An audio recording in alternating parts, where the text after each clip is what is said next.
Alors, je ne sais pas ce qu'en pense Jean-François. Moi, je suis partisan depuis très longtemps, et je l'ai assez écrit dans pas mal de bouquins. Je suis très partisan du fait que notre vieille démocratie représentative, un peu fatiguée, soit qu'on lui injecte quelque chose qui la vivifie en termes de démocratie participative et de démocratie directe. Je crois que on ne peut pas se contenter de faire l'éloge de la démocratie représentative parce qu'elle a bien fonctionné. Aujourd'hui, nous vivons comme consommateurs, comme parents d'élèves, comme salariés dans les entreprises. Nous vivons un autre âge. Nous demandons à participer directement aux décisions qui nous concernent. Il n'y a pas de raison que ça ne soit pas vrai aussi pour nous en tant que citoyens.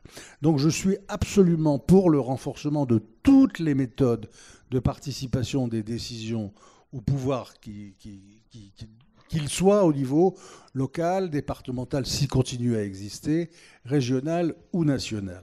Et donc, par exemple, je suis, pour ce qui me concerne, depuis longtemps, favorable à des référendums d'initiative citoyenne, comme ils ont lieu en Suisse, ou dans la forme avec laquelle ils existent en Italie, qui me paraît donner d'assez bons résultats. Ça ne veut pas dire toujours que le peuple vote pour des votations dans lesquelles je suis content de ce qu'il vote.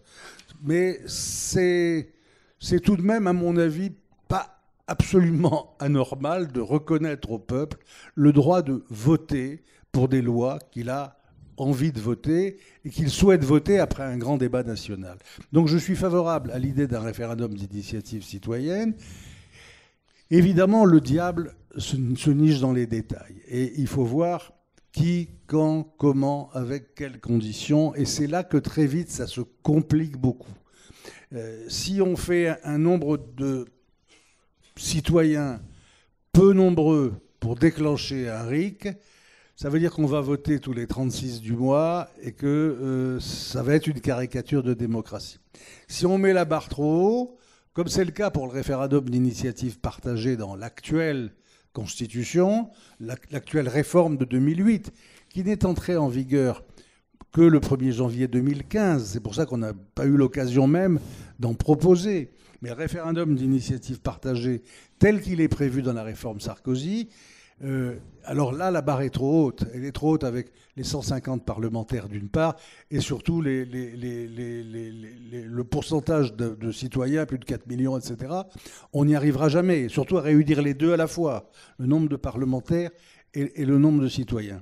Donc moi, je serais assez pour, soit, ou peut-être les deux, soit qu'on reprenne l'idée de l'article actuel de la Constitution sur le référendum d'initiative partagée en baissant de 4 millions à, par exemple, 2 millions, voire 1,5 million peut-être, voire enfin, à débattre le nombre de citoyens qui pourraient y participer, soit de rajouter à ce référendum d'initiative partagée un référendum d'initiative citoyenne, purement citoyenne, qui n'aurait pas besoin du relais des parlementaires. Et là encore, le problème serait de débattre dans quelles conditions et avec quel nombre de personnes. Et sur tous les sujets, ou il y aurait des sujets qui ne pourraient pas rentrer dans... Ah, alors là aussi, je dirais, c'est comme pour les prix des fermettes, hein, c'est à débattre. Moi je pense que ça ne vaut le coup de faire voter les citoyens que sur des choses qui sont au moins de l'ordre du projet de loi. Si c'est des choses qui dépendent de décrets, de textes moins importants, je ne vois pas l'intérêt de déplacer tous les citoyens au niveau national. En revanche, sur des projets de loi, je ne vois pas pourquoi... Alors, je sais bien, si je vois bien pourquoi tu dis ça, parce que dans les débats, et notamment dans le grand débat national, un certain nombre de personnalités de gauche ou des centristes disent qu'il faut exclure de ces possibilités tout ce qui concerne le corpus commun des droits de l'homme, ou des droits humains, comme on dit maintenant, c'est-à-dire ne pas permettre de faire des référendums qui mettraient en cause notre gestion des droits de l'homme, ou qui serait par exemple un projet de loi pour le rétablissement de la peine de mort ou des choses comme ça. Je ne sais pas. Je trouve que l'objection est assez intéressante. Je crois qu'en effet, nous avons quelque chose qui est de l'ordre du constitutionnel chez nous, dans notre système de droit, d'état de droit et de système de valeurs, auquel il faut peut-être en effet pas toucher. Mais d'un autre côté, il faut peut-être aussi de temps en temps faire confiance aux citoyens, pas se dire que le peuple se tromperait tout le temps.